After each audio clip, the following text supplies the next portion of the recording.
So the book is Crevices of Beautiful Minds, Crevasses of Beautiful Souls.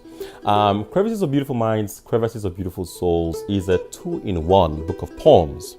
The more common theme within the book is an awakening. Within the first book, Crevices of Beautiful Minds, there's an awakening to the boundaries of, you may say, religion, myth.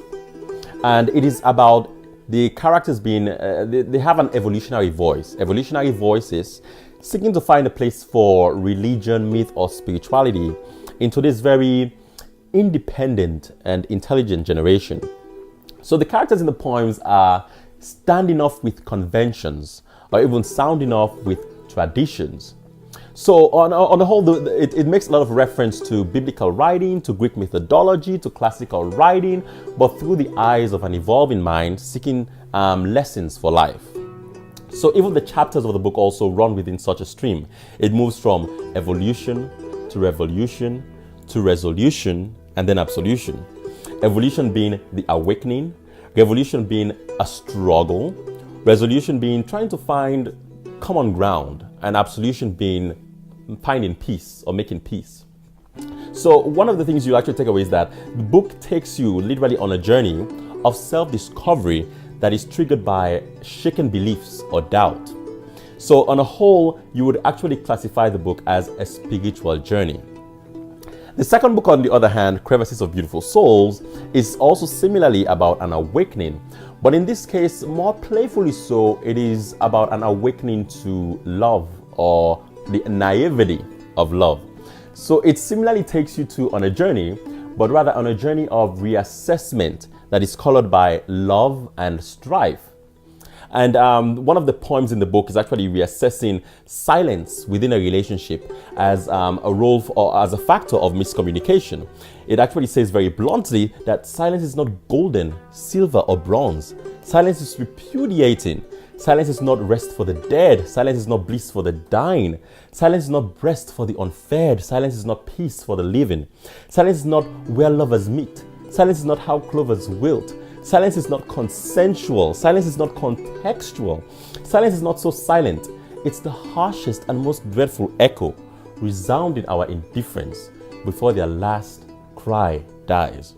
So a lot of the poems are very mature, but again, all through the eyes of an evolving mind. And again, one of the things you'll actually notice is that it takes you more of on an interpersonal journey. So to briefly summarize the two books is that Crevices of Beautiful Minds is a spiritual journey that is between a struggle between man and his God, while Crevasses of Beautiful Souls is of an interpersonal journey between man and his mate. So just a quick background about the book. I started writing the book in around June of last year. So the book was published in September. And one of the things also is that I wrote it in New York City. I mean, what other place to actually inspire beautiful minds than New York City, inherently rich in its diversity. But also more importantly, around the time I was also writing the book, is that New York City was making a very huge stride with respect to the whole issue of marriage equality. And that actually ended up being very complementary also towards the progress of my book, or how I wanted to angulate some of the characters in the book too.